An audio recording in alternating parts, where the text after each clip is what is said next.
Oh, I'm sure they are. I wonder why. Right, because they have nothing to hide. I'm sure they're as upset as anybody. They'll find him the day after the election. He was head of IT. I'm sure he never sent any emails. Right. Ask him to dig him up. He'll know how. Ask Laura Ingraham to dig him up. She'll know how. She can investigate anything. Things just disappear in Clinton land. They just are gone. I mean, I'm looking on my computer. I'm not quite sure. I got to get a new tech person. You use your computer to send emails, do you? Especially if you're head of IT. So it all goes from right here, actually. Right. Yeah. Laura, we've got a Fox News alert, and it's all about the election. And, you know, today's primary in West Virginia, we've got some brand new Quinnipiac polls have come out this morning that show, first up in the state of Florida, Donald Trump and Hillary Clinton are tied. In the state of Pennsylvania, Hillary Clinton and Donald Trump are tied. In the state of Ohio, Donald Trump actually leads Hillary Clinton by 4 points.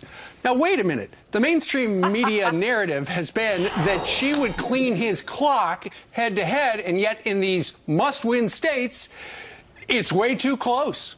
Well, not just that. The fanatical never-Trumpers, who I've just written the definitive piece about on LifeZet, the fanatical never-Trumpers have been saying this all along. You know, Trump can only appeal to this narrow, Neanderthal-like group of troglodytes in the Republican Party who know nothing. There's a bunch of knuckle-dragger meth heads who, you know, who are just angry at the world. I mean, this is the message that we receive from so many of these people. But what we've known all along is that there is a hunger in America among voters across the political spectrum for America-focused leadership. That doesn't mean that we don't engage with the rest of the world. It doesn't mean we have no immigration. It doesn't mean we have no trade, contrary to what they're saying in many so-called conservative publications. But it means that decisions we make always redound to the benefit of American independence and sovereignty and to the integrity of the economic standing of the American family. If Trump continues to make that message and make it forcefully and not get caught up in all these extraneous, you know, side battles, I think you're going to see more of these types of polls where he's moving either closer to Hillary in a tie situation or advancing past Hillary. And I think this more populist, slightly more nationalistic view of conservatism in Republican politics will be very popular in unconventional places if done right. I just think there's a market out there for talking about how Ben Rhodes lied instead of like Bill Clinton lied. I feel like we've been through that already, but who knows? Look at the results of those polls. Now it turns out Donald Trump for the general is going to need $1 billion, and he's going to need to raise money. How surprised are you, if at all, that these conservatives that supported some of the other 16 candidates, like Ted Cruz donors, are now choosing Hillary Clinton over Donald Trump? Does that make sense?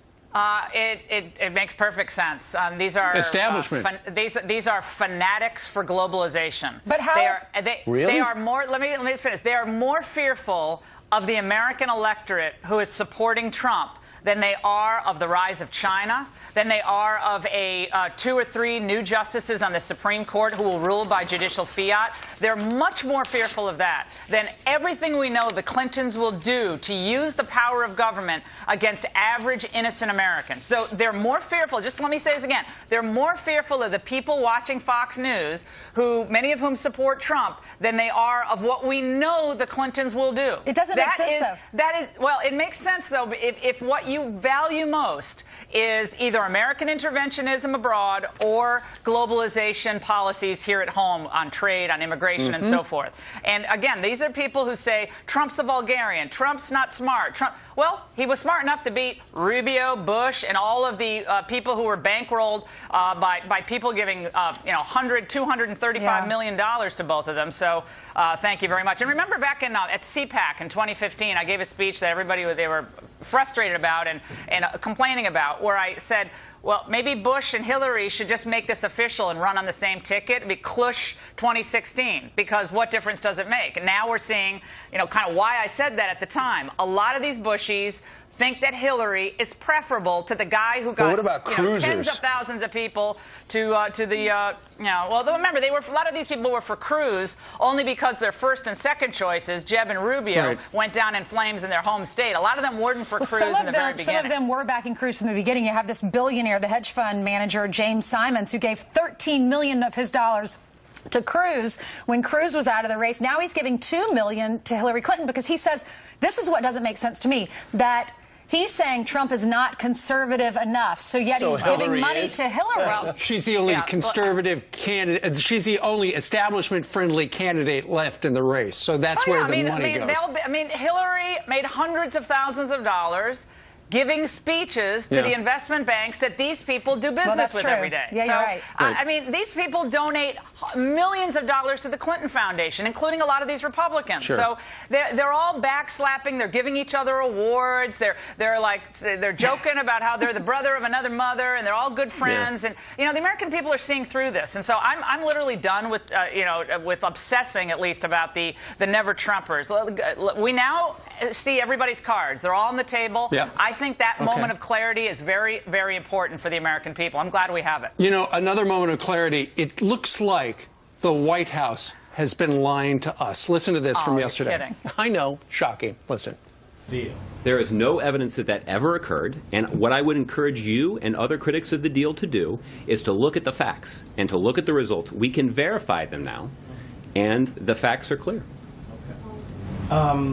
Last week you called the Okay, House Republican what we have learned is that Ben Rhodes, who is National Security Advisor to the President, in a New York Times article revealed that the White House pretty much made up a story, a fairy tale about what was going on between the United States and Iran to sell the Iranian deal. Now, he admits, nobody called us on it, and the people who did, we beat them down. He called the press a bunch of 27-year-olds know-nothing who depended on them to get their information.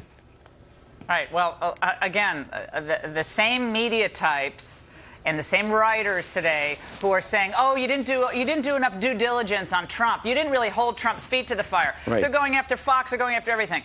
Where is the same outrage expressed about how the media just let this whole thing slide? After we know they lied about the stimulus with all the shovel-ready jobs, they've lied about the IRS, they lied about Obamacare, they botched the Obamacare website, lied about that.